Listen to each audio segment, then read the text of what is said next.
Esse é o Expresso Sindimepa, um podcast do Sindicato dos Médicos do Pará, sobre atualidades e informações. Siga nosso perfil na sua plataforma preferida e acompanhe todos os episódios.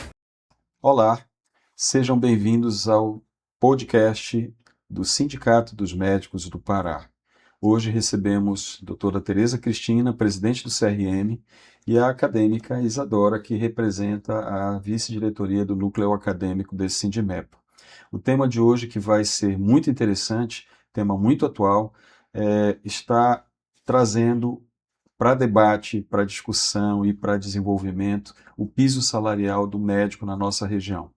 Acompanhando o podcast, a minha parceira Mayra, nossa repórter, e eu abro a palavra para as doutoras Tereza e para a acadêmica Isadora se apresentarem. Boa tarde, Eduardo. Obrigada por estar aqui. Mais uma vez eu estou dentro do sindicato e com um tema muito relevante, né, o piso salarial do médico. Então, eu espero que a gente tenha alguma contribuição e consigamos ter algo para levar adiante que tenha uma repercussão quanto a esse piso salarial do médico. Certamente. Isadora. Boa tarde. Eu sou acadêmica, né, do 8º semestre de medicina. Eu estou aqui como vice-diretora-geral do núcleo. E eu também sou ativista, né, na área. Me interesso muito e estou em formação política pelo sindicato e pretendo contribuir com alguma coisa nessa conversa de hoje. Tenho certeza que vai. Mayra. Meninas, sejam bem-vindas. Antes da gente iniciar o nosso bate-papo sobre a campanha pelo piso, doutora, vamos entender qual o papel do CRM, qual a diferença dele para o Sindimepa, porque muitas das vezes as pessoas elas confundem, né? Como é que poderiam trabalhar juntos o CRM e o Sindimepa? Como é que funciona? Explica pra gente, por favor. O CRM ele tem o papel cartorial, ele tem o papel judicante, ele tem o papel fiscalizatório. E o sindicato, ele tem o papel em defesa do médico. Então, deve-se trabalhar em conjunto, porque é em prol da boa prática da medicina e da qualidade da medicina para a população. Perfeito. Isadora, como acadêmica, como é que você e os seus colegas de faculdade enxergam essa realidade do piso salarial? Sim.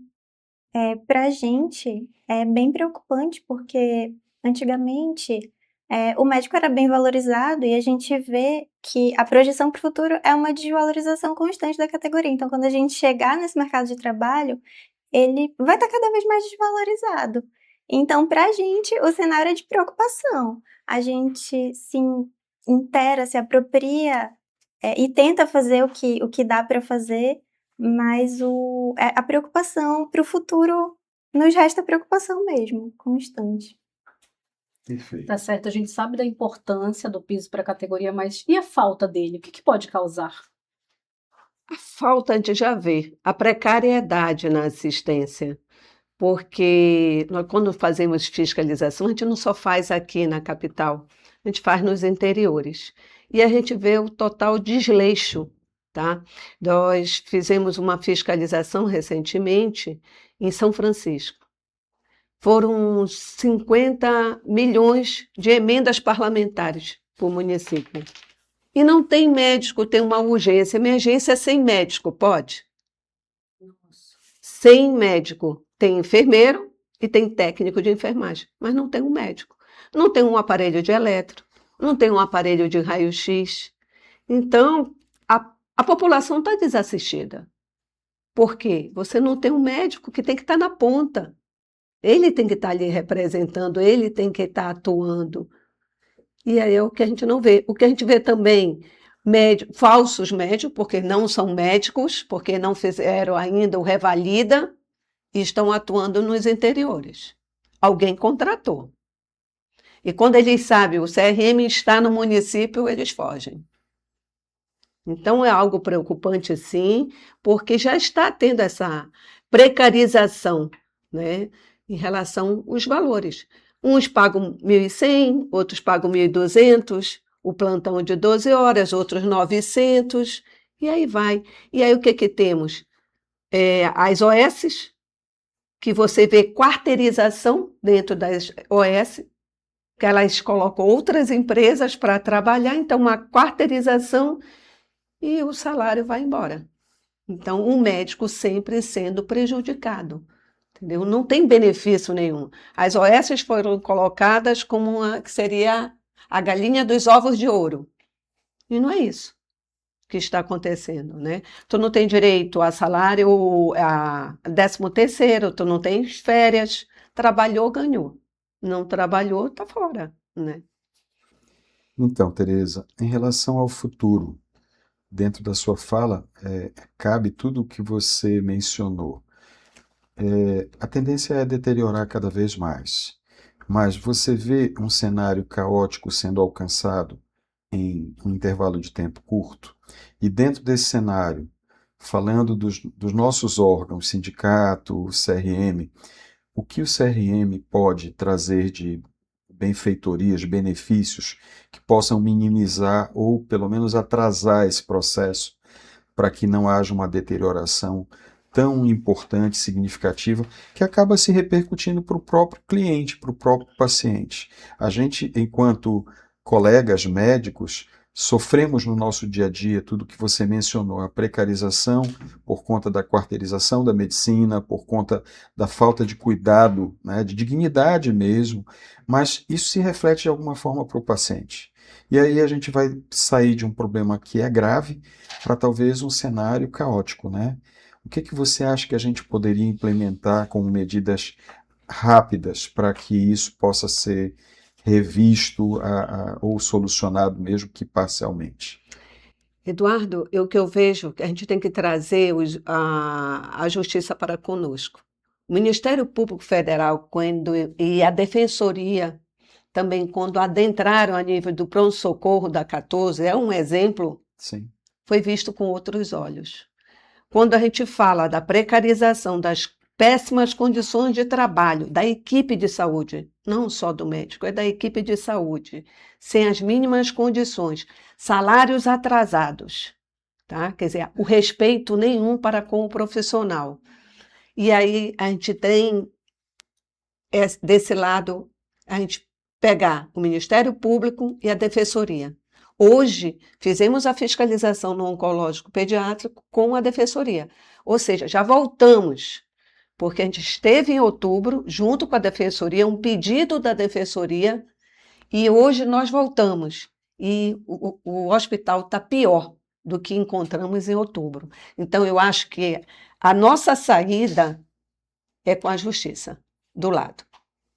Porque sozinhos a gente está gritando há um bom tempo. E a gente tem que se unir. A gente tem que se unir, tem que cobrar das câmaras e tem que cobrar do Senado. Porque se a gente quer algo, a gente tem que até começar a cobrar aqui no nosso Pará. Começar aqui, pedir audiências e conversar. E ir até Brasília, porque é o único jeito que eu vejo ter esses aliados, a Defensoria e o Ministério Público Federal, porque até então é quem tem sido o parceiro da medicina. São esses dois. Isadora, como acadêmica, como é que vocês enxergam essa realidade? Por exemplo, o tema de piso salarial, ele já é uma preocupação entre os estudantes? Como é que vocês enxergam isso? Com certeza. A gente está em contato com os nossos amigos recém-formados e a gente vê que, por exemplo, como a doutora falou, existe a terceirização, quarteirização e até a uberização da medicina. A gente vê grupos que eu não sei como é que funciona direito, mas, por exemplo, aplicativos que o médico se cadastra e se surge um plantão, tem 5 querendo pegar esse plantão. E isso, pela própria lei de oferta e demanda do capitalismo, gera uma desvalorização por não ter piso, por não ter um salário estabelecido.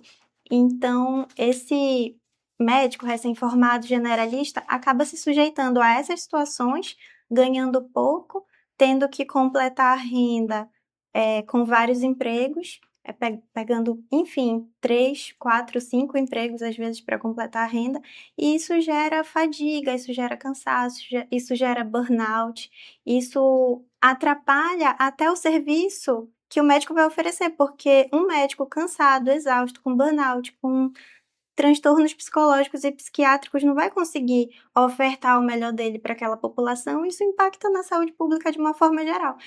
E essa é a preocupação dos acadêmicos, porque é esse futuro que nos aguarda. Então, um piso salarial é o mínimo que as autoridades poderiam dar para a categoria como forma de proteger a saúde, como forma de valorizar essa categoria para que tenha uma saúde de qualidade para a população e para que o médico também consiga exercer a sua competência da melhor maneira possível, né? Sem precisar submeter a todas essas situações.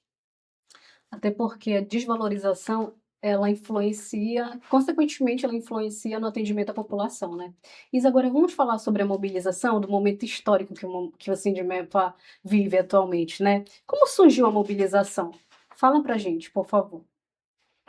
Ah, tá. Eu, como vice-diretora, né, do sindicato, tive a oportunidade de estar cada vez mais perto por conta do sindicato. Então, a primeira mobilização aconteceu, assim, a primeira grande mobilização que eu estive presente foi no Congresso da Santa Casa, que a gente conseguiu coletar várias assinaturas e, a partir daí, começar a mobilização. E depois tiveram várias tratativas na Alepa, e agora o próximo passo seria mobilizar para a sessão especial que a gente vai ter, né? Então, o que os acadêmicos estão fazendo nesse sentido, para mobilizar os acadêmicos, né, além da classe médica, é divulgar, a gente já divulgou no nosso curso de trabalho médico, a gente divulga também nas recepções de calouro, a gente convida já para participar, para fazer mutirão, para divulgar, para fazer pressão social mesmo. E também a gente está dialogando agora com as coordenações de curso para que nesses momentos de mobilização mais assertivos, como por exemplo da sessão especial, esses acadêmicos que queiram participar, que queiram mobilizar, que queiram fazer pressão, seja na porta da Alepa, seja na sessão especial em si, possam ter aquele dia abonado ou então a formativa recalculada. Isso ainda está em tratativa com as coordenações de curso, mas os acadêmicos estão bem engajados, porque é uma novidade e também é algo que vai definir o futuro, né, da gente, é o que nos espera. Isso me traz um saudosismo, né, Tereza? Com certeza. Falando assim. Bom, Tereza, qual o cenário atual da remuneração médica no estado do Pará? Você tem uma ideia de qual o valor médio? Nas UPAs é em torno de 1.100, que eles estão pagando plantão de 12 horas. E isso tu não recebe logo, né? Com 2 meses, 3 meses, 4 meses. Tem ainda o OS que saiu, como o secretário de saúde disse que foi na gestão anterior, ele tirou o corpo fora e tem gente sem receber desde agosto. Entendeu? Então, isso para mim que é imoralidade, porque tem um gestor acima. Então, ele tem a obrigatoriedade de pagar porque trabalharam. Ele sabe quem trabalhou. Então, isso não é justo para quem está lidando com vidas. Entendeu? Então, é isso que ocorre.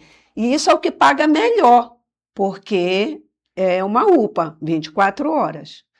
E colocaram generalista como, eu acho que a gente está pegando em cima também disso, o generalista e ele conceituado como ortopedista dentro da UPA.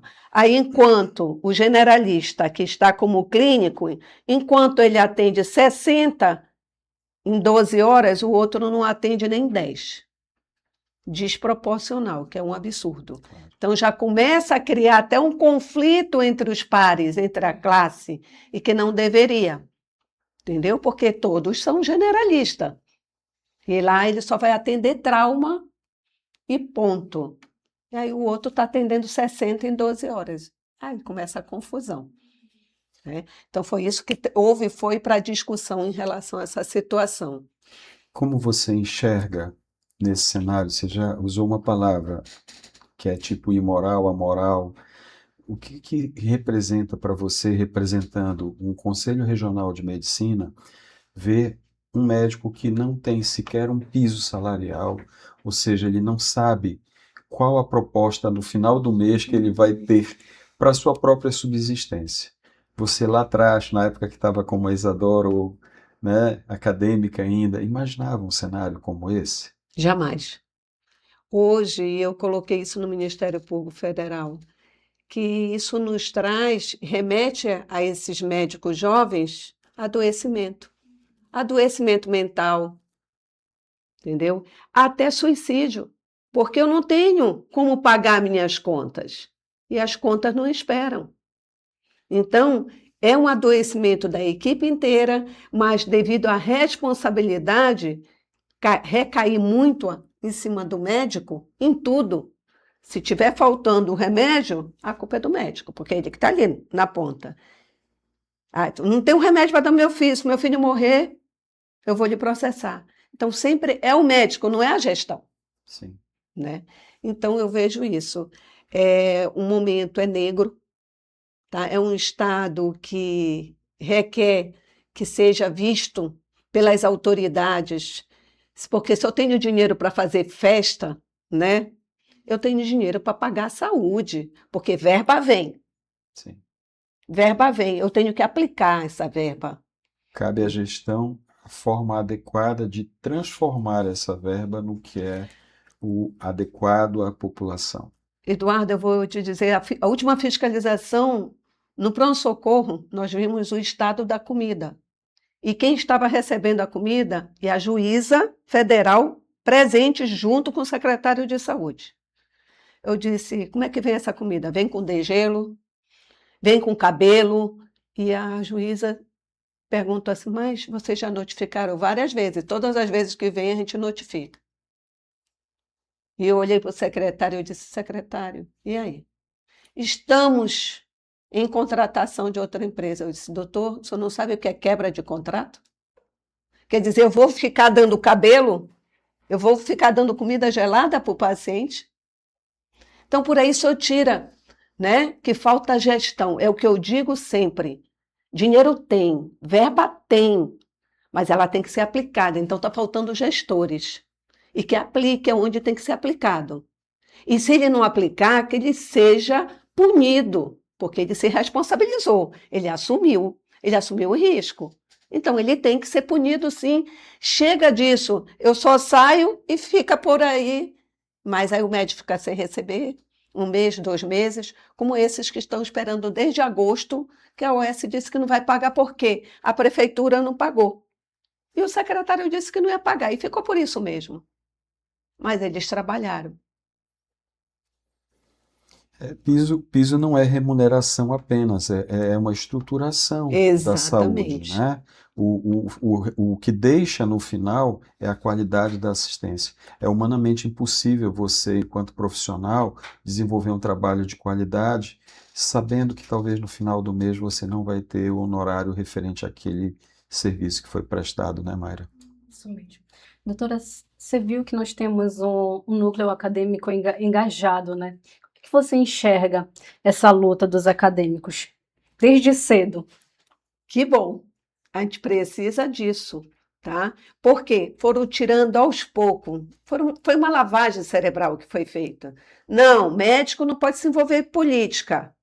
Médico tem que se envolver em atendimento médico. Então, essa alienação, tanto que ninguém fala de políticas. Fala nas faculdades? Fala de piso salarial? Para quê? Porque você tem uma mão de obra que sai 100 de uma faculdade, da outra sai mais 100. Como já foi dito, um finado, ele foi também prefeito e foi governador, que médico era que nem sal, branquinho e se encontrava em qualquer lugar. Então, a gente está chegando nesse nível de novo, a desvalorização profissional. Mas e o impacto com a sociedade? Porque isso vai aumentar. Adoecimento, vai também ter a má qualidade no serviço e o índice de óbito. Mas isso não importa. Quanto menos da população, melhor para o gestor, Porque ele vai colocar no bolso? Porque é isso que dá para entender. Porque o que falta é gestão. E eu não estou vendo gestão nem da parte pública, que é para fazer, nem municipal, nem estadual, em muitos lugares. Está muito aquém do que precisava ser. Isso mesmo. Isadora, ouvir isso da nossa presidente do CRM fortalece certamente mais ainda esse movimento dos estudantes. Como você enxerga isso? Na fala da doutora Tereza, me veio, assim, várias lembranças da faculdade. Por exemplo, a gente percebe que o aluno de medicina é um aluno muito bem obediente, muito bem cativo. Então, é fácil, como a senhora falou, né? É fácil para os empresários manobrar, explorar e fazer o que bem entender, se esse médico não procurar os direitos, não procurar a política, não lutar pelo que lhe é justo. Então, eu sinto assim que o núcleo acadêmico é meio que uma resistência dentro da academia, e a gente forma novas resistências. A gente tem um curso de trabalho médico, a gente vai nas semanas de calouro e fala o que a gente consegue falar para tentar abrir os olhos desses acadêmicos que estão em formação, porque a gente vê que essas informações não chegam na faculdade e são, assim, essenciais para a vida futura, para o que a gente vai enfrentar. E a gente precisa se unir e ter esse conhecimento desde cedo para conseguir fazer alguma coisa, para conseguir mudar esse cenário. Senão a desvalorização só vai aumentar, que é o que a gente está vendo, infelizmente. Está tentando lutar contra a maré a partir de agora. Bom, em relação a essa compatibilização, Tereza, até um convite. Você acha possível que haja uma interação maior entre esses órgãos de classe, CRM, sindicato, Sociedade Médico-Cirúrgica, Ministério Público, para que tenhamos ou façamos uma campanha tanto para combate da precarização, mas principalmente por um piso que seja decente? Com certeza. Eu acho que é por aí a nossa saída. A gente começar a se reunir, ter essa união, ter a finalidade do que a gente quer e correr atrás de quem é parceiro da medicina, como está se colocando a Defensoria e o Ministério Público Federal. Isso que eu posso te dizer, que estão sendo parceiro. Se hoje não está fechado o pronto-socorro da 14, que queriam fechar para terceirizar, transferir para um hospital particular, privado, que já está com 700 milhões dos mais médicos, que foi só para lá, cheio de hospitais públicos, e o dinheiro, a verba não foi para os hospitais públicos. Sim. Foi para o devido hospital privado. Então, e dizendo que não tem condições. A última foi deixar lixo, cortar a água, que é para colocar o caos e dizer, olha, o prédio Não tem jeito. não tem jeito, tem que fechar. E eles estão ali conosco, dizendo não. Já foi engenheiro pela Justiça Federal e viu, não, tem condições. Tem condições, só que precisa trabalhar para atuar aqui, mas tem condições, não para fechar. Aí, enquanto isso, constrói-se um prédio novo, que dá para construir. Tem terreno, Sim. dá para construir. Está aí o Hospital da Mulher com 11 leitos. Basta ter a boa gestão, né? Basta querer e aplicar o dinheiro que vem, a verba que vem, do que é, por destino. É isso que está faltando. Tá certo. Nossa conversa está muito boa, né? Nós vamos desdobrar mais sobre esse assunto no próximo episódio, mas infelizmente temos que finalizar esse. Então, bloco muito gostoso, né? Dá para ir longe, mas vamos finalizar e convidar todos para pegarem seu cafezinho, acompanhar o podcast do Sindimepa no próximo programa, onde vamos continuar abordando o tema que é o piso salarial do médico no estado e também no nosso país. Agradeço a colaboração das nossas convidadas, pelas falas da minha parceira e convido todos a participar do próximo bloco. Olá, esse é o Expresso Sindimepa, um podcast do Sindicato dos Médicos do Pará, sobre atualidades e informações. Siga nosso perfil na sua plataforma preferida e acompanhe todos os episódios.